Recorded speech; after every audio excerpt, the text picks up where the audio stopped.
Thank you for joining us for today's episode of The Real Spill, a podcast where I spill on all things multifamily advocacy and how we as industry professionals can work with our elected officials, stakeholders, and allies to bring about change for the rental housing industry.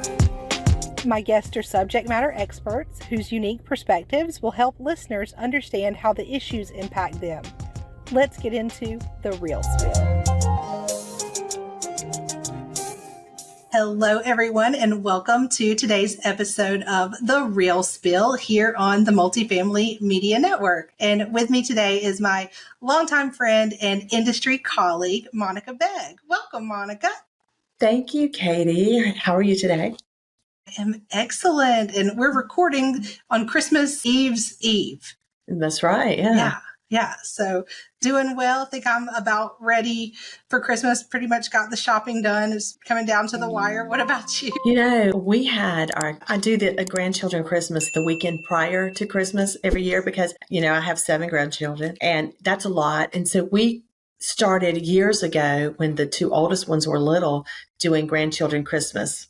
And they come and spend the night on Saturday night and just hang out, enjoy cousin time and all that. And then the next day we do brunch and presents and just a little more family time where the parents can come too. So it's always a lot of fun. And we just got through with that. Everybody went home last night. We decided to have a little, after we had all, the Saturday night and then had brunch, we decided to all meet for dinner last night. So we had a full weekend and it was so much fun and such a blessing. They're getting older and it won't be long. They're not going to want to come to grandma's house. I did tell them that this lasts forever.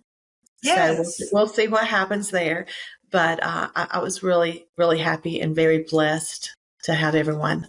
It's amazing. And you're great at being a grandmother too. I've seen it firsthand and they just love you so much and they're blessed to have you too.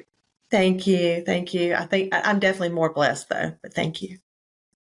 And now Monica and we met, almost a long time. Ooh, yeah. Put a number on it, it'll age me. But we met when we were both working on site. I worked for a company that had a property in Anderson, South Carolina, and you were working at the property right next door. And we met doing these things that are becoming a foreign concept to the industry called market surveys. Right. And I think we were some of the only ones back then that would actually give you the information. The internet didn't exist as it does today to be able to go on and you can kind of tell by looking what you think pricing and occupancy may really be. They're not hiding it from their customer on the internet, but we met through the old school way. Old school way. That was so great. I teach that when I'm teaching classes. That's one of the things I talk about is the market surveys, because I don't know if everyone is doing those now or if they're just doing the online stuff, but it's so important, to continue to have that conversation and those relationships. For sure, because how do you really more know? Information. Yeah, exactly. And nobody understands the industry like others that work in it. So it's fun sometimes to just commiserate a little bit. That is true. So you were on site and then transitioned to the supplier side. Can you tell me a bit about your time on site and how you made that transition? I can. That seems like so long ago. I started on site. I kind of got my background. My background started with real estate and worked for a little small real estate agency in Anderson and got my license. And I just kind of happened into property management like most of us do. My first property was Howell Commons. I was with MAA and great training, great property, great company. Loved it. Didn't think I would ever leave because, I think when you first get into it, if you fall in love with it, you're just there and you just want to stay. I had an opportunity to promote with another company, and after a year in a management position there, I decided that I would try some other things. So I was still in management, but I actually followed you. And when you were promoted, I took a leasing manager job. So I came from a small property manager, a small property where I was managing, into a leasing manager for, how many units were there? Like 500? 102. Yeah. It's one of the largest in Greenville. Right. And that was definitely interesting. It's a large property is a challenge for sure. And but there was such a great team there and great people to learn with. But during that time, I had been approached by different suppliers, and it just seemed intriguing to me. And I decided that I was going to try it out. And the first one, and this happens, okay. The first one I tried out was short lived. It just wasn't a good fit for me. I won't talk companies and things, but I just didn't feel like it was exactly where I needed to be. So I decided to go back on site and did that for probably another year and a half until the right thing came up. Happened that the property I was working for was being sold. I was staying long enough to help transition everything. And I had this great opportunity in staffing. Loved it. Still love staffing, still love training, and stayed with that great company for, I guess a little over 4 years. I was recruited into flooring. And as you know, in our industry, that happens too. You can be selling paint, selling flooring, staffing, selling supplies. There's so many things you can do back on site. But I got into flooring. It was a wonderful company, and a lot of things happened during that time in my life. And they were very supportive. And I think most people that are listening may already know all of these things. So, we were in the COVID year when that happened, and then the loss of my son, and going through breast cancer diagnosis and the surgeries there. But all with this company who definitely took care of me. But there was something missing. I was needed to fulfill my heart because so much had happened. I'd lost so much of what I love to do, and the giving and being part of other people's lives and helping other people, that I needed to find that again. So when I had the opportunity to come back to the side to help people and to train and to staff, I, after a lot of thought, decided that my heart needed it. And so that's where I am now, and definitely, enjoying this side of things. As I do this, one other thing that, and we were probably going to talk about this somewhere in this conversation, but with the training comes Entryway that a lot of people are familiar with. That was one of the biggest things in this past year that drew me in. Getting people out of the situational homelessness, helping them to get a career, to see their self-value, their self-worth, to let them know that they can do something other than what they've been doing. The sky's the limit. You just got to put your mind to it. Let us train you. Let us help you. There's a mentorship with Entryway that guides people in the way that they need to go. One thing I will say, in South Carolina, Daniel is amazing, as the director. And just this year started the upstate Greenville area, where I serve on the advisory board. And the biggest thing, our challenge is right now, is just the funding. We definitely need the donations. We're looking at some fundraisers coming up, but you can always find the link on my page. I'm not try to throw that out right there, but I am a little bit. But it's a great cause to get involved in. Reach out to me if you want to get involved. It's definitely a wonderful thing for our industry, and it's a great way to bring people in because we are all aging. And there's got to be people to fill all of these roles as we are transitioning into other things. Yep. And you mentioned homelessness and people finding that self-worth again. That's such an important dynamic because, I volunteer with the Greenville Homeless Alliance, and I'm part of our collaborative working group. And that's something that we talk about is the mental health component of someone who is situationally homeless, and how to help put the pieces back together to build them up again. And, when you're talking about situational homelessness, it could be where, they lost their job this week and you're living paycheck to paycheck and there's no way you could pay rent for another month. So you're moving back in with family or friends. So you are basically, you don't have your home anymore. You don't know which way you're going to go or what you're going to do, and you need some assistance. It could be someone, living out of their car. There's so many things in a shelter, but we don't think about it. And a lot of times when we're thinking homelessness, we're thinking what we see as we drive down the road and how heartbreaking it is. But it's also the people next door to us that they don't know what tomorrow is going to bring. They're there today and gone tomorrow because a company shut down or they had a big layoff or, something happened and things change in their life. So any way that we can ever help, that's definitely what we want to do to help anyone in need that way. And it's helping the industry too. We've talked about before that there's a labor shortage in our industry. Yes, huge labor shortage. And, I'll tell you, with this program, I'm so proud that we have, I believe it is 3 for the Upper State Apartment Association Awards that were nominated, and they came from the entryway program, and they are nominated for different awards within the association this year. I believe there was also some in Charleston that have done well and were nominated.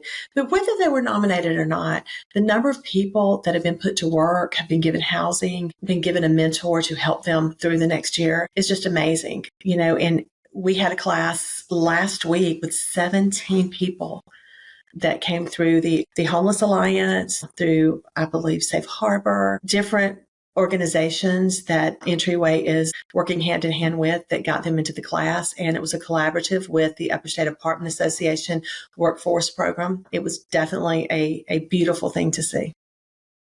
It's done so much for workforce development and to solving the industry's own problem. We're a resourceful industry. If we've got a problem, the industry as a whole the people will come together to fix that, to make a change. And it's really making a difference in the lives of those people. And I would imagine they're so thankful, like that their eyes are just open. Like they probably never, like most people don't, thought of property management as being a career, but it's one that you don't have to have college. You can be trained. That is true.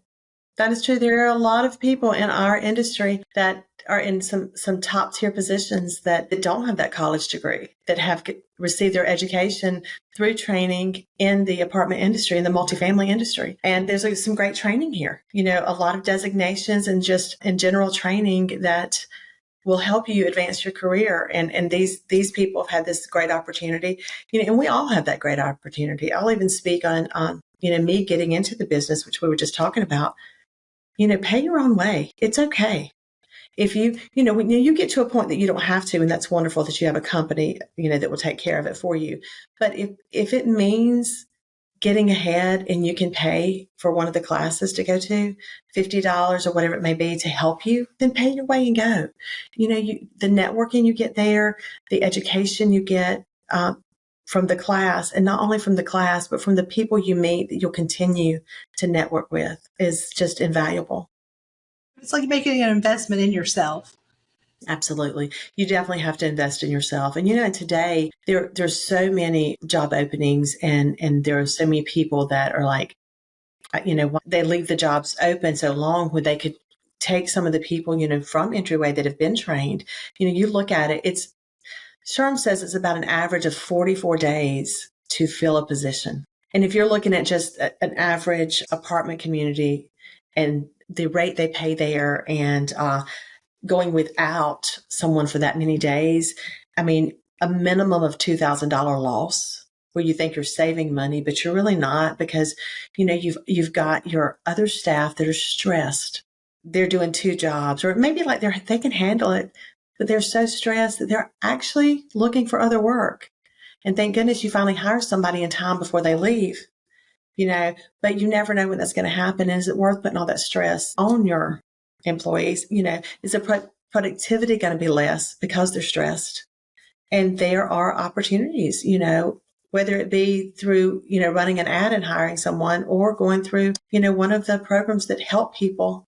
It's definitely, it's out there for you. There's a lot of resources and a lot of help out there if individuals just kind of look for it. Properties management companies look for it or make a phone call. There's help out there that will help save your entire staff. Oh, for sure. And we talk about housing affordability and how things do keep going up, and that supply and demand, hopefully going to balance out a little bit more next year. But like you said, that's $2,000, and it's just making housing more unaffordable to not have the property properly staffed. It is. That is true. It is. Yeah. And it is stressful. I know we'll do lunch and learns and that kind of thing, or we sponsor classes with the firm. And a lot of times I'll get back to my desk and I'll have an email from someone in that class going, "Hey, are y'all hiring?" Right. And it's crazy because even in what I do, when I'm trying to help someone, I run across so many people, and the reason they're interested in something else is because they're stressed, because they're short-staffed. It's not because they don't like their company. It's not because they don't like the people they're working with. It's that they're tired and they want to spend time with their families without being stressed when they get home. And, they want to put the phone down, and they don't want to dread coming in the mornings. If the properties were staffed as they should be, then that situation wouldn't be happening. And I try to say, hey, you know what? Everybody's having short staffing right now. So just hang on. If you like your company, hang on. Yeah, it happens a lot. People are always looking just because they're stressed. They get burned out, and at least that 44 days, they're counting down the days. Like, okay, when does that person start again? And the person that's coming on as a new team member, especially if they've been through a program like Entryway, it could mean they now have a stable place to live, yes. too. Mm-hmm. So you're filling a vacancy at the property when occupancy rates are low and giving somebody a roof over their head. And I would even say to anyone that listens to this that works on site, if you're not aware that you're already a partner with Entryway, ask your upper management, because there's a lot of companies, large companies and small companies, that are partners, but the on-site staff does not know it. So I would definitely, ask those questions. And if you're wondering, reach out to me and ask me, because I have a list and I can tell you if you are a partner. And if you're not, we definitely want you to be. Yes, it's amazing. And Entryway, I know I've heard about it here in South Carolina because it used to be Shelters to Shutters and has transitioned to Entryway. It's in other states, like across the nation. Okay, so it's not just Southeast. This is because listeners to this are from all over the nation. So if you're in Washington Denver. State, anywhere like that, reach out and see, because this program is taking place all over. And hopefully there's some funding coming down from, like, you would think the federal government would get involved and want to push some of these funds down, and having stakeholders like the Homeless Alliance, they're aware a lot of times of those funds that are coming down to continue to help and develop the program, and to provide spaces like we have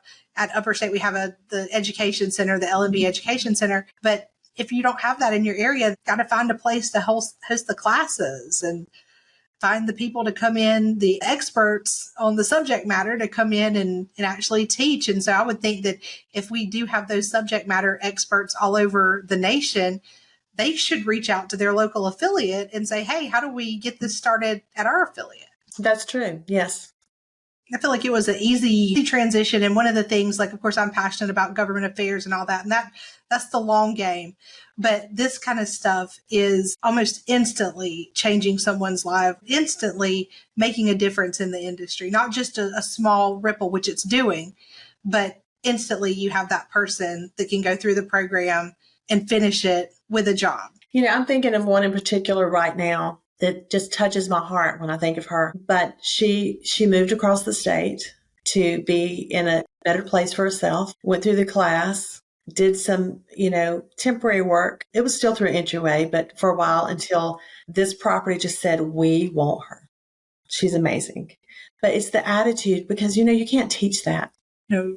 And she came here with that, and she had a will. She wanted to do better for her family. She wanted to have a good home and a good life. And she was struggling. She was not in a good place. And she is now in a great place with a great company, and has been there a year now, right at a year, and just doing amazingly. When I think of all of this stuff, I think about the first day I met her, and it's just amazing to see the changes. And there are so many others. This one just comes to mind so much, just watching the transformation. And you said the attitude is the thing you can't train. If they come in with the right attitude, and especially green. I used to love to get them green, almost have your mouth watering, like, oh, you don't have bad habits. Right. So then you get to pour into them all the good things. And you and I were very blessed and unique in that we both started with MAA, and they had, and I'm sure they still do have, an amazing training program that stays with you. Like, if my son, which I hope he doesn't because my dog will come in and bark, but if they were to come into my home office right now, my instinct would be to stand up and walk around this desk and extend my hand. Katie, I find that, everywhere. So I know we've been talking about Entryway and the training there, and that is a very basic leasing 101, and then the basic make ready and grounds that we do with them. But there's so many other trainings that I do, and that I have other people that do with me that help, doing even in a lunch and learn or something, because you go into a property and you don't get what we were giving I mean, that's not everywhere, but the majority, what we were taught and what we did, and I know some people say, oh, well, that's a different time. But honestly, it needs to be this time right here. Customer service is not outdated. It appears to be in a lot of places. You go in a lot of restaurants and different things. But if you show that to people, if you can stand up when they walk into the door, you can make them feel important, they want to stay with you. Whether they want to lease an apartment with you or you're at a restaurant and it's your server, you're inclined to have that conversation and it becomes valuable to both people. And so I think that's one thing we're lacking is on the customer service. And I'm really working on some things to push that through. Yeah, it's so needed for all of us. Mm-hmm. It is definitely needed because the narrative that's out there of the big bad greedy landlord that's like twiddling the mustache and raking in the cash, that pushes that narrative. When you go in and you have an apathetic leasing professional or whoever that person who works on site is that greets that person for the first time, you would have 30 seconds to make a first impression. And after that, it takes, over 10 positive interactions to negate or to even try to overcome that initial negative impression. That's right. And people are going to talk about that negative impression. They're not going to talk as much about the positive impression. However, that positive impression is what's going to bring the value. You know, you're going to be devalued with those negative, and there's going to be so many of those. And like you said, it's going to take 10 or more to turn that around. So let's start with the positive. We don't give anybody a reason to write a negative review. Exactly. And seeing things, like where training is so important and who is working at the properties, having folks that are promoted because they don't have anybody else and they're not ready for that next level is something I've seen.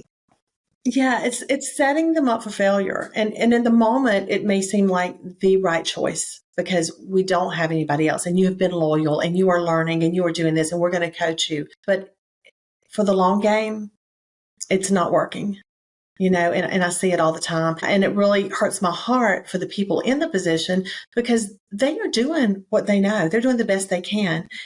The training is just not there as it should be. And again, that is all over the place. It's someone that has done a great job where they were, but just making sure they have what they need moving forward.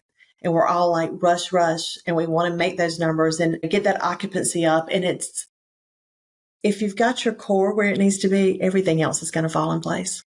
Oh, absolutely. I used to say, if you take care of your people, they'll take care of your bottom line. That's true. Yeah. That is true. Just back to basics is absolutely what was working before in a digital world where the human connection and AI is taken over where the human connection once was.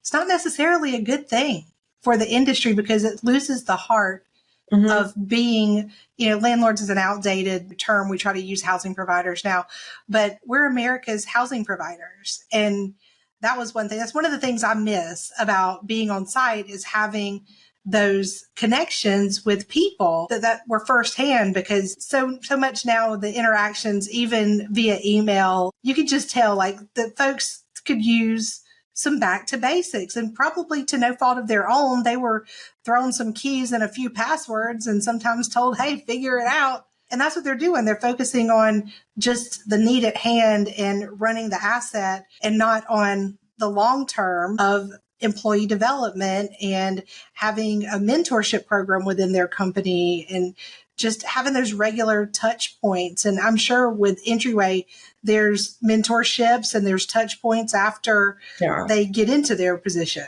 That is true. There are definitely those touch points. Talking about our challenges, maintenance is a huge challenge because if we do not bring people in now that are younger people, and when I say younger, I mean younger in the industry. I don't mean in age, but younger in the industry, new to the industry, and train them with some of our seasoned people, we're going to be completely out of maintenance. And I think that is a wonderful internship that can be had here.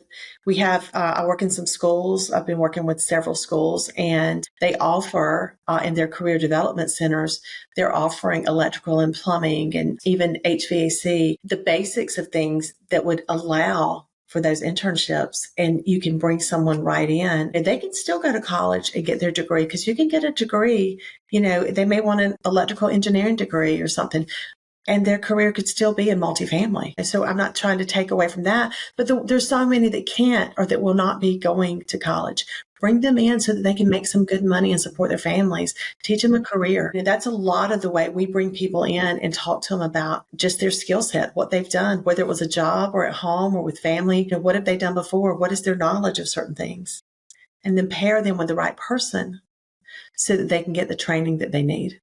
Or find more people, like Mark Sharp is offering some amazing maintenance training. Find people that are companies that are willing to invest, because that's how we're going to have our maintenance moving forward. Yes. And Entryway has those programs as well. There were several that went through. Did they do the HVAC or was it basic plumbing? I think they've taken the gamut. So there was actually with USAA in their workforce development, they did a pretty long course that entailed like drywall, HVAC, plumbing, electrical basics. So that was a partnership with Entryway. And I do know that they're doing that, in Charleston area too, those kind of things. And then they're doing the shorter classes, maybe 2 or 3 day that is more of a basic make ready and grounds tech also. But just getting people ready to get into the work field. It's like you said, it was already starting. Like, I'm glad I got out when I did. Part of the great resignation of 2021, because it was getting very, very tough. Like, if you had a good team, you did not want to see them go. And sometimes, based on cutbacks or whatever it was, you couldn't afford to necessarily give them that increase on their pay. So a lot of it's about environment and things that money can't buy. I remember having to replace a couple of positions my last year on site, and it was challenging. And even having interviews set up and then nobody shows up. And you're All like, the time. what? I got ghosted and stood up, and it's happening. It's happening now. That's all the time. Schedule 10, be lucky to get 4. Yeah. Oh, yeah. And then it's like, they won't call you back. I was having that issue with contractors sometimes too, depending on what it was. I'm like, I have money. I want to pay you. Like, what's going on? But yeah, we're losing a lot of good folks. And I think the industry as a whole, it just more focus on making sure that maintenance is paid well is something that I talked about with my guys a lot before I left. And just, if you wanted to stay in the industry, what opportunities were out there to obtain different certifications so that you could show the company, that value add, like, hey, now I have this, I can do this, to try to get them to stay around. It was becoming very cutthroat and difficult to retain.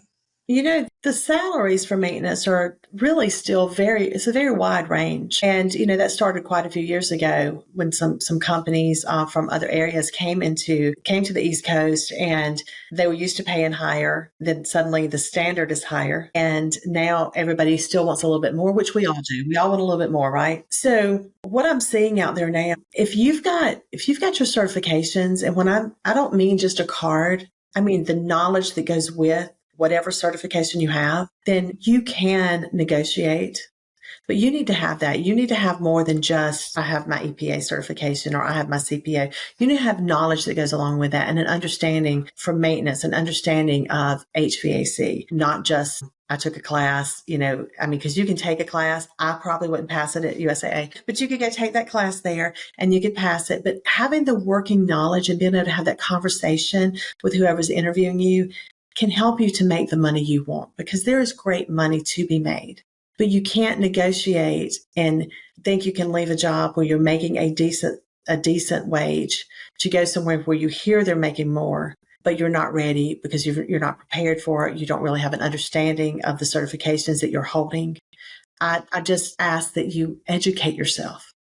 Whether it be on videos from YouTube or just doing some research and reading about things and truly having an understanding of what you're holding in your hand, what card you're holding and what it's for, and then being able to put it to use. Then you can write your ticket. And especially with this new refrigerant, I was blown away at Brian Holiday from Western North Carolina does what they call the SMART conference. And I'm like, you sure y'all meant to invite me? But it's the Southeastern Management Roundtable kind of thing where we were talking about industry affairs. And that was one of them that's driving cost up, and that maintenance teams have had to quickly read up on. Like, you can't just put R22 or MO99 in a system anymore. And I've got my agenda over here somewhere. I can't even think of the refrigerant. I want to say A, but then I'm thinking A1A. I'm thinking vanilla ice, but it was something to that effect. And that has to be incredibly challenging, even on the OGs who have been on site for a long time. Like, I have one of them. Do you know Scott Moore? He's he goes to my gym. And we were talking about that. And he's like, oh, yeah, like, we're a newer property and still they're having challenges with getting that all switched over, because you can't just go ahead and top her off anymore. You've got to replace the whole thing. And I will say for any maintenance personnel listening, they probably already know it, but there's some free training out there through the supply companies for all of these changes. And I would just say, take advantage of it. If any of your associations are offering it, take advantage of it. Yeah, Mark's done it for USAA, if I'm not mistaken. Mm-hmm. Yeah, I thought so. And I think I've seen Chadwell, maybe Lowe's Pro Supply, HD Supply, a lot of those companies educating. And it seemed like that happened so quickly. I remember hearing that it was coming. And then just a few weeks ago at this conference, they're like, oh, it's here. And they're in the thick of it now. I'm like, oh my gosh. Again, so glad that I transitioned when I did, but your heart still goes out to the folks on the front lines that are dealing with this and the transition, because it's expensive. And that's another thing that does eventually cause housing and the cost to rent to go up. That's part of inflation too. And it goes back, and we have the whole comes full circle. People's rent goes up. Sometimes they can't afford it and they end up in a situation. But I think as long as, like what you said, we're training people and they know what's coming. And that's right. Yeah, just taking care of the folks you have is so important. So important.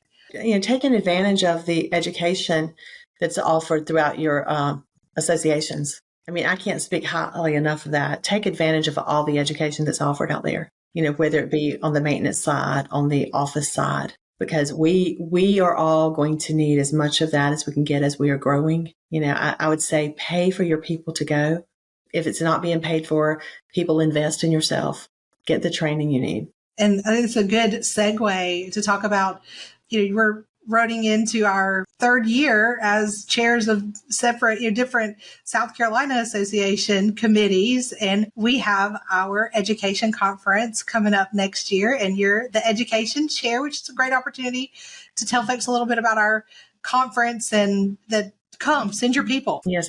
Katie, thank you for that. I'm very passionate about this. So the South Carolina Apartment Association Education Conference is going to be May the 6th and 7th, and it will be in Columbia. It should be, if it's not on our website, on the state website yet, it will be very soon. We will have keynote speakers. We'll have breakout sessions. It's a great opportunity to get the CECs. If you have your CAM or any of your designations, you will get at least 10 CECs. I believe last year we got a little more than that, but you're going to get at least 10 CECs.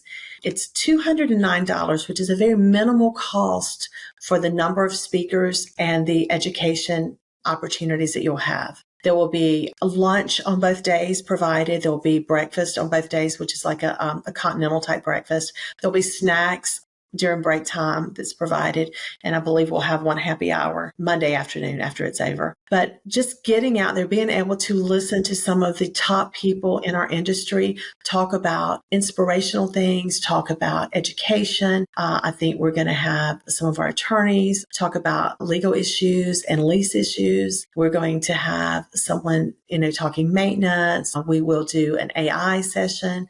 There'll be a lot of things. And obviously I'm continuing to be open to anybody that has a great idea of what they'd like to hear at this conference.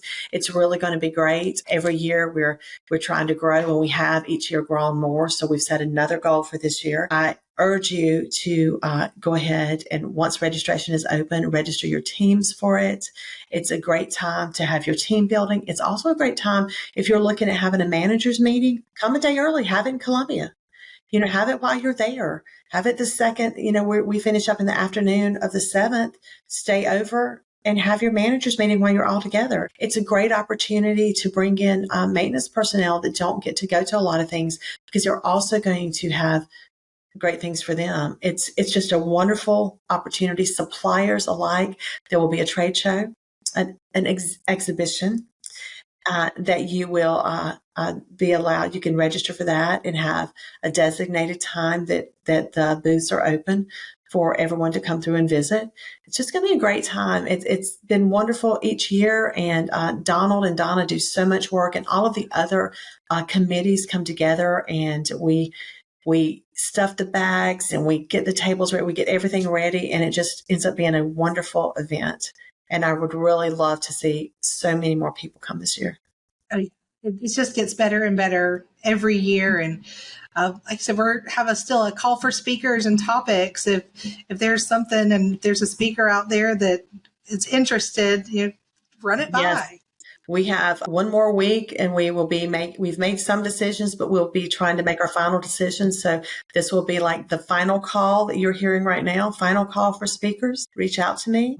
I don't know, Katie, do you share my information when you post this? I can, but you can put it here too, or you can list it out.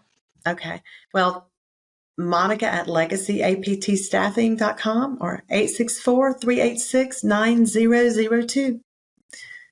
We would love to hear some more ideas. It's been amazing to see it grow over the past couple of years, and went from a smaller ballroom at a hotel in Columbia to being at the convention center, and now opening up more rooms of the convention center, and having the dedicated exhibition hall for suppliers to come in and have a chance to network with the folks who work on site on the state level. It's been amazing to be part of that initiative, and the honor it's been to have been chosen to be inaugural chairs of our state affiliate. That's pretty cool. That's really cool.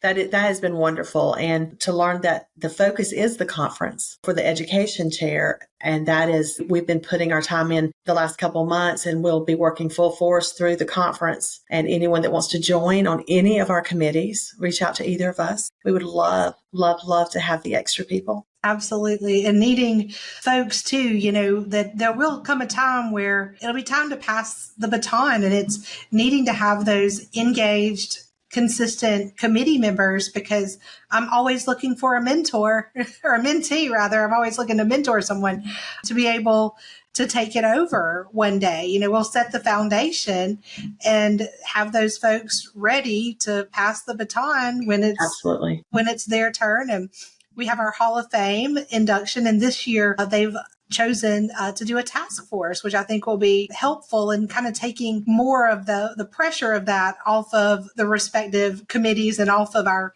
state AE and our board president too, to kind of work in conjunction. Agree. Yes, it's going to be great. And the Hall of Fame is always wonderful. And just setting the guidelines for that with this task force is just going to be a great thing. I'm excited for all of it. It's been a great ride. Continue through this year. I don't know. Next year, someone else may want to take over, and I would be happy to mentor someone to jump into the seat. Same here. Yeah, we're going to be working on planning Lobby Day, and it's different for the state of South Carolina because the representatives and senators, that's been, I want to say difficult, but I feel like it's sometimes disappointing to folks that come from other states to go to our Lobby Day, because we don't go and meet with them in their offices. And it looks different than Advocate in DC, where we're going into the offices, we're meeting and all this, and it's prearranged and all. On the state level, they're in session oftentimes. Now, they may not be when we're there in May, depending on when they adjourn for the year, but they're literally pulling them off the floor. And if you're vertically challenged like myself, it's hard to see around and see who's going to be there. So we'll go over, and if they're in session, we're going to try to pull them off the floor. Our initiatives will be introduced, and some already have been much earlier in the session. So hopefully we're just tying up any loose ends and thanking them at that point. But we're going to have a Lobby Day as part of the conference, but we're looking at doing some in-district meetings too. They're in different areas of the state in their own home districts, because it's just easier because they're not there. In South Carolina, they come down like on a Tuesday, they're in session Wednesday, and they're back home. And that's it. We have pretty short time in Columbia, whereas they're home more often. It's been a learning curve because I hadn't seen what it looked like until last year. And it's hard to help someone understand what they can expect when you yourself have not experienced it. That is true. That is true.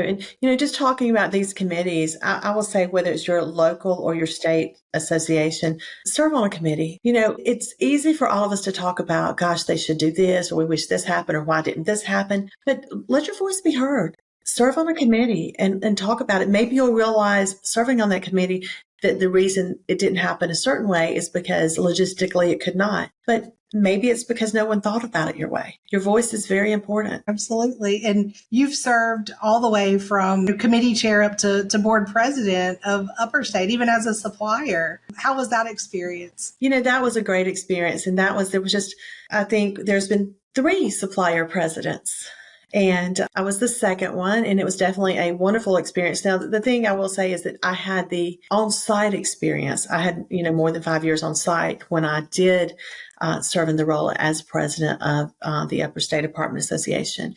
So I definitely understood both sides of it and didn't have a biased opinion either way. I wanted what was best for our people and for our association, for our members. And I still want that. That is why I continue to serve, is because I want what is best for us going forward and growing. And I did not run into much pushback because, people that know me know that I am speaking for what's best. But I will say, getting involved, I think I was 7 or 8 years on the board, and I truly enjoyed it. The first 2 years, I had no clue what I was doing. I didn't understand anything. I just sat and listened. And then I got a voice and realized what was really happening. And it was not bad stuff. It's just that it was all new to me. And I wanted to sit back and listen and learn. And I would tell anybody, just because you think you can't do it, get involved. If you are interested in making a difference, just get involved. And it's okay to step back when you feel like you are overwhelmed or, you don't want to do another term. It's okay. Just step back and let somebody else do it. And you can always step back in another year. Your voice matters. For sure. And we need help on these committees. It makes such a difference when you have a variety of opinions and experiences that are all brought to the table, and because I never thought about it that way. That's a great idea. And then that person has felt heard and they'll continue to come back and to be involved. It's this time of the year, the committee calls are pretty slim, and some to get turned into an email this time of the year, and it's understandable. But it's like when we've taken a position of leadership within those committees, we don't have that option. Somebody's got to get the work done, and it's a labor of love and an honor to be in the position to do it, and just hoping to stack the bench. Right. For those next folks. I was the same way serving on the board. The first 2 years, not only served 4, but the first 2 years, I didn't know what the heck was going on. And you're just kind of like, don't want to rock the boat, but you're just kind of looking around like, what is this? Because it's totally different than on-site management and all that. So that's one of the reasons that some changes were made to some board terms so that they were 2 years, so that folks had that opportunity. Because if you're only serving a year, you may not have felt comfortable enough yet to speak up and know what's going on. And so once you get those folks in there and they find their voice, it's been really cool to see them get their sea legs about them and to see that next generation coming on. And so we need more and more. And like I said, when we're talking about those new in the industry, we're not talking about like 18, 19, which is not an age on it. It's, whatever tenure you've had, if it's less than 5 to 10 years, you're new. And we need you. Some of the OGs, you're looking for folks to pass the torch to and to see them step up and into their own, because it's through committee involvement in that I ended up where I am now. I don't know that my path would have crossed otherwise, because the company didn't use the firm I work for. And it can fundamentally change the trajectory of your career by just saying yes, being coachable, and absolutely, showing up. And they're one of the committees that we do now. Nobody ever realized that there was a need, as big of a need. But gosh, I don't even know how many years back now, because it was prior to Joy being the director. I think it was the year before that, because I was in a role and I had gone to a meeting, and Rose and Laura had stopped me as I registered and said, "Hey, so-and-so just called and they need some help." It's the wife of a maintenance person who was fairly well known, and he had a surgery and he couldn't do some basic things around the house, cut the grass. They had a leaky roof. She had just had back surgery. There was some major things happening, and she was asking for help. We did not have a fund for that. And they pulled me aside and said, "Hey, do you know anybody? I know you know this person, that the person injured. Do you know anybody that can help?" So, I've talked to a few suppliers. We got together and we had there was a list of things, and we had one for each thing that got it taken care of, because this person that was injured had given so much back to everyone else when he was able. He would have never asked for help, and he probably was not happy that his wife asked for help. But it was the physical help they needed. It wasn't so much a monetary help. It's just they physically were not able to take care of the things that needed to be done. So the next year, I think it took actually 2 years, because we already had a crisis. I believe it was called crisis at the time. It was, crisis committee. And it was getting out to people, in our communities. However, we did not have anything for our members. So we started something, and I'm so thrilled that when I heard this year that we have raised so much money, we had an abundance that we could also offer to families in need for Christmas holidays. And that was just so fulfilling. So getting involved, people knowing who you are and knowing that you have connections, you don't know how many lives will be changed because of that. And it's not that you so much changed it, but there's a blessing. Like, it blessed me to know that someone thought to ask me because maybe I could help. And when you get involved that way, it's a domino effect. And we are all family. We're multifamily. Yep. And that's the true story. It's not a narrative that needs to be out there to a media publication or outlet. That's really and truly the heart of our industry is our people. And that extends to our residents and our team members. And it really is the heart of what we do, providing homes, taking care of the people who provide those homes, and taking care of the people who reside in those homes. That's one of the reasons I am so passionate about advocating for the industry and to changing that narrative of the big bad landlord, because listening to either one of us talk today, I don't know, there's probably, someone like Nellie from Little House on the Prairie out there somewhere, but because we all have them, unfortunately. But I can't imagine someone be like, "Oh, they're just so mean. I can't believe." It's because we love what we do. We enjoy the people aspect, and it's something that means a lot. And we talked about this a little bit off camera. You've gone to DC to advocate. How many people get to say that they have lobbied the halls of Congress in support of the industry? I'm not going to get emotional. I'm not, but the industry that they serve. What's been meaningful to you to be able to go and be a voice for the industry on Capitol Hill? Well, let me just tell you that I never saw myself doing that. I never would have imagined having that opportunity and doing it and seeing that these people, our representatives are people just like we are that want to help us make the difference. We just need to tell them what we need, and they will listen to us. And I'll tell you, Ralph Norman always just sits down and listens. He's always really good about that. Tim Scott is one that from the very beginning, that the first time I went, I don't know how many times I've been now, quite a few, but Palmetto Wednesday, he always has Palmetto Wednesday and sweet tea, because he is a Southern boy. And you get to go in and you speak with him. He does photo ops. He'll listen to you. And this past year, I was really impressed this past year, because there was a lot going on, and he wasn't going to have the time to speak with us like he has done. So our entire state that was there gathered, and probably more than just our state. I don't know who all was with us, but gathered, and he came out and took a photo with us. It was probably the largest photo. I know, Katie, you have one from a couple years back. Oh, yeah. I'll pull it up. This is our picture. Right. Yes.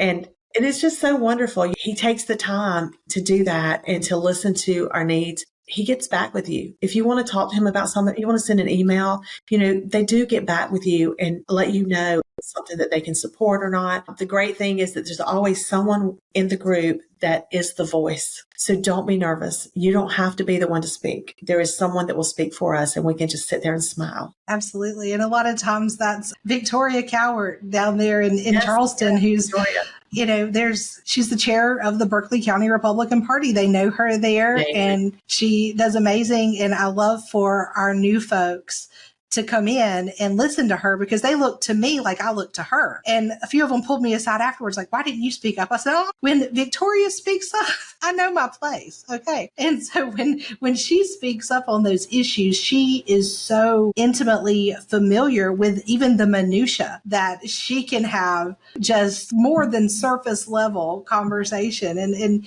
you can yield to someone like Victoria and allow her, and then you just kind of pick up on it and you understand the issues a little more. And you mentioned Ralph Norman. I've got to show you this. This is our picture with Ralph Norman. Oh, you have that one also. I don't think I have that one. You should have one. If you didn't have it, he signed one for everybody, and I'll see if I've got it. And this is a challenge coin from him that he gave. I met with him, this summer in Fort Mill. We're trying to get him on the Section 8 bill, and I'll tell him again if he happens to listen. No congressman and does not support the illegal people coming to our country. We're trying to get reform for the Housing Choice Voucher Program with the Choice and Affordable Housing Act. But he gave us those coins. He's another one that will respond and get back with you. And ours, I'm hoping to have on the podcast in a couple weeks, our representative in this area, Congressman Timmons, who was reelected this past fall. So they want to hear from us, and nobody knows our industry like us, and never has it been in the State of the Union address as it was this year. And I think folks kind of took a little bit of a breath when they saw that it was going to be Trump, because historically he's been for our industry. But that's great on the federal level, but it's going to push a lot of stuff back down to the state and local level, which is why it's even more so important to get involved on the local and state level, because we may not see rent control on the federal level, doubtful next year, but they're facing it in Savannah. I just learned that earlier today. And so just trying to see what I can do to help one of our attorneys there that's on chairs of government affairs committee for that area, and seeing what can be done to stop it from happening in Savannah. It's just learning these things, that there are issues other places, and finding out how we can be a voice, whether it's trying to find the perfect person to fit a need at a property, or trying to find what city or local representative. There's a place for everyone in our industry if they are looking for a career. And you've had a wonderful one and a remarkable one. And the industry's, I'm not going to cry. No, the industry has been made better because you serve it. It really and truly has. It has. Thank you. Of course. And I always like to end my interviews. Of course, Mr. Max, if y'all hear him, he's out there singing the song of his people. He's a Sheltie, so he's doing the Sheltie howl. He's commending, he knows, he's been around. But I always end with, what's your favorite song and why? Oh my goodness. Well, so this is an old one, okay, but anytime that I am getting ready for something, if it's whether it be a class I'm going to teach or a management company I'm going to be speaking in front of for some leadership, or Eye of the Tiger by Survivor. Like I say, it's an old one, but it is just, it's my song. You're a Clemson fan too. I am. Yeah. So, it fits. It does. You're right. It does. Thank you so much for joining me today on The Real Spill. And I'm going to list in the hashtags and that's your contact information if folks want to get involved and want information on speaking. Like I said, this will be aired this Friday on December the 27th. So this is the literal last call. Yeah, last call for speakers. Thank you. Literal last call. That's right. Yes. Thank you again for joining me. And thank you, Katie. I hope you have a very Merry Christmas. And you too. I'll talk to you soon. And that's a wrap on today's episode of The Real Spill, a podcast where I spill on all things multifamily advocacy and how we as industry professionals can work together with our elected officials, stakeholders, and allies to bring about change for the rental housing industry. Thank you for joining me. I hope you've learned something new. Now, go be a voice. Until next time, Spills out.